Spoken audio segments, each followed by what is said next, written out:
नमस्कार शिक्षक साथियों, मैं आपको जल्दी से परख ऐप के बारे में बताना चाह रहा हूँ। ये परख ऐप डाउनलोड किया हुआ है, इसको मैं ओपन कर रहा हूँ। आपको स्क्रीन पे दिख रहा होगा। सर थोड़ा सा और पास आ जाइए जिससे स्पष्ट रूप से दिखे। जी, ये परख ऐप आपने डाउनलोड किया है। मैं फिर से इसको बैक जाके दिखाता हूँ। बहरहाल ये खुला हुआ है। जैसे ही आप ओपन करेंगे, यहाँ पे देखिए सबसे पहला काम जो आपको करना है, यहाँ 3 लाइन्स हैं। इन 3 लाइन्स को आप टैप करेंगे तो यहाँ पे फ़ोन टेस्ट का ऑप्शन आता है। सबसे नीचे about us, help, log out, इसके बाद फ़ोन टेस्ट का ऑप्शन आएगा। फ़ोन टेस्ट में चले जाइएगा। यहाँ देखिए लिखा हुआ है test internet connection, test camera permission और टेस्ट कैमरा परफॉर्मेंस। ये 3 चीज़ें हैं। ठीक ऊपर है स्टार्ट टेस्टिंग। जैसे ही आप स्टार्ट टेस्टिंग पे क्लिक करते हैं, ये देखिए कैमरे को ये टेस्ट कर रहा है। कैमरे को टेस्ट कर रहा है। अब इसको हम बैक करते हैं। बैक करके आएंगे, देखिए लिख के आ गया टेस्ट पास्ड, यानी कनेक्शन अच्छा है, साथ ही साथ परमिशन पास कर लिया इसने, कैमरा परफॉर्मेंस ठीक है। ये चीज़ें हो गई। अब हम फिर से बैक चलते हैं। अब सबसे ज़रूरी चीज़ जो आपको करनी है वो आज के आज कर लीजिएगा, यथाशीघ्र कर लीजिएगा। वो है जैसे कक्षा 1 से 3 तक 25 तारीख को होना है टेस्ट। 1 से 3 में आप टैप करेंगे, क्लास को सेलेक्ट करेंगे। जैसे हमने कक्षा 1 सेलेक्ट किया, नेक्स्ट पे क्लिक किया। उसके बाद ये सारे बच्चे इस स्कूल के दिख रहे हैं। जिस स्कूल में हूँ मैं, सोनावा में, सोनावा के कक्षा 1 के ये बच्चे दिख रहे हैं। अब्दुल मलिक है और इसके साथ अभिषेक कुमार है। यहीं पर इसकी 9 अंकों की यूनिक आईडी है जो सबसे ज़रूरी है। यूनिक आईडी आज ही नोट कर लीजिएगा। कक्षावार बच्चों का ये आपको परख ऐप पर मिल जाएगी। यूनिक आईडी नोट कर लेंगे, जिससे कल, परसों या निर्धारित तिथि को जब परीक्षा आयोजित होगी, ये यूनिक आईडी हमारे बहुत काम में आएगी। ये स्टूडेंट यूनिक आईडी है 9 अंकों की, जो एमआर सीट पर अंकित की जाएगी। उसी यूनिक आईडी के हिसाब से जब आप स्कैन करेंगे सीट को, तो ऑटो मोड में बच्चे के जो अंकीय गणना है, जो प्राप्तांक हैं, वो सुरक्षित कर लिए जाएंगे। मैं फिर से बैक करता हूँ। ठीक इसी प्रकार से यदि कक्षा 2 में जाना चाहेंगे, कक्षा 2 का डेटा दिख गया। ऐसे ही वापस जाएंगे, फिर कक्षा 3 का भी डेटा दिख जाएगा। यहाँ प्रेजेंट एब्सेंट करने का भी ऑप्शन है। देखिए मैं इसको टैप कर रहा हूँ तो बच्चा एब्सेंट हो जा रहा है। ऑटो मोड में, डिफ़ॉल्ट मोड में बच्चा प्रेजेंट है। यहाँ पे अब फिर से मैं बैक जाता हूँ। ऐसे ही कक्षा 4 और 5 भी इसमें है।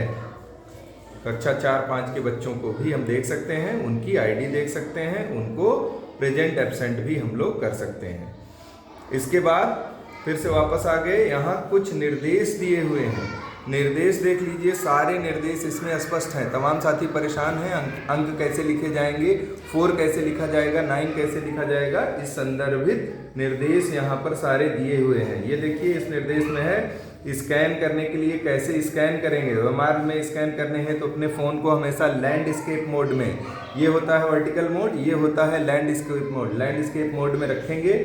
और साथ ही साथ सुनिश्चित करें कि लेफ्ट और राइट आपकी स्क्रीन में लेफ्ट राइट से मिलें। जो एमआर सीट पे लेफ्ट राइट लिखा है, जब आप इस फोन को होल्ड करके स्कैन करने जाएं तो इसमें भी लेफ्ट राइट आपकी स्क्रीन से मैच करे और पूरी ओएमआर सीट उसमें फ़ोन की स्क्रीन में दिखनी चाहिए। साथ ही साथ सुनिश्चित करें कि एक समय में एक ही ओएमआर सीट स्कैन हो।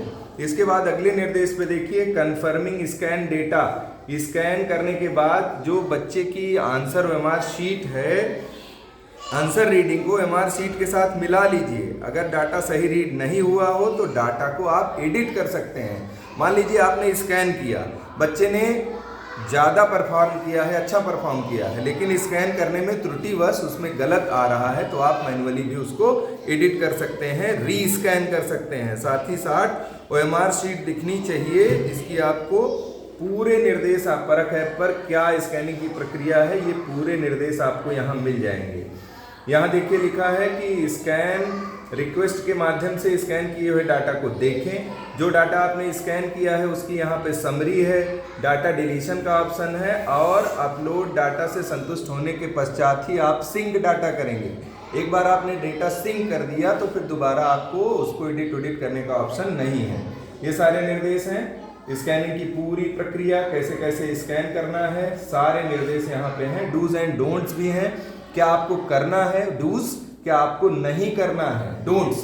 Dos and don'ts are there. आइए देखते हैं, इसमें सब लिखा है। केवल काले रंग के पेन का उपयोग करना है आपको, रंगीन पेन का इस्तेमाल बिल्कुल भी नहीं करना है। काले रंग का बॉल पॉइंट पेन आप इस्तेमाल करेंगे।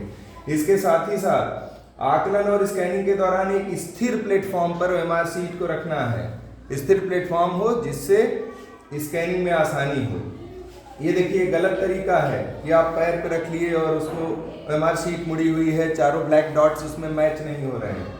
उसके साथ ही साथ ये स्कैनिंग के दौरान कैसे रखना है, काले या गहरे रंग के टेबल पर मत रखिए, क्योंकि ब्लैक डॉट से अगर बैकग्राउंड ब्लैक मैच कर गया तो स्कैनिंग हो नहीं पाएगी। इसके साथ साथ ओएमआर के गोलों को पूरी तरह से भरें। परख ऐप में आप जाके देख लीजिएगा, उसमें 3 ऑप्शन भी हैं सेटिंग में।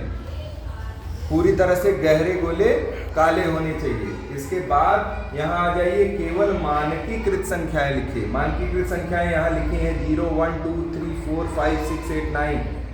ये अमानकीकृत संख्याएं हैं। ये सबसे जरूरी चीज है, इसको देखिएगा, मैं जूम करके दिखाने की कोशिश कर रहा हूँ मानकीकृत संख्याएं कैसे लिखनी है।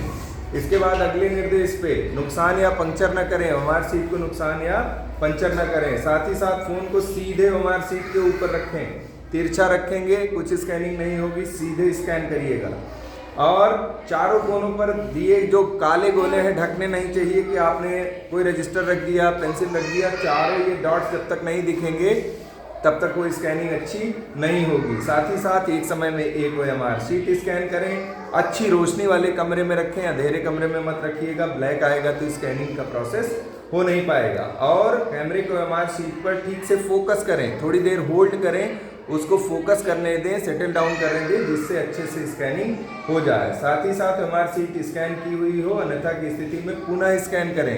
ऐसा नहीं कि आपने होल्ड किया हटा लिया, स्कैन करें। ये सारे विस्तृत निर्देश इस पे दिए हैं। अब यहाँ से मैं बैक जाता हूँ और ये ऑप्शन को मैंने बता दिया आपको, फ़ोन टेस्ट कर लीजिएगा। साथ ही साथ यहाँ पे सेटिंग का बटन है, यहाँ देखिए लिखा है ना, स्कैनिंग के दौरान टॉर्च कैसे होगी, ऑन रहेगी। भरा हुआ गोला देख लीजिए, 90 to 100% डिफ़ॉल्ट में सेट कर लीजिएगा। पूरी तरह से भरे हुए गोले होंगे जिससे स्कैनिंग में आसानी हो।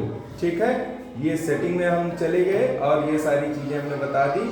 और यदि इसके बावजूद आपके परख ऐप पर संख्या ठीक नहीं दिख रही है, आपका नामांकन 20 है, वहाँ पे दिख रहा है 22 या दिख रहा है 18, तो विद्या समीक्षा केंद्र पर फोन करके तत्काल अपने ऐप को अपडेट करा लें, अपनी छात्र संख्या को अपडेट करा लें। आपने समय दिया, बहुत बहुत धन्यवाद।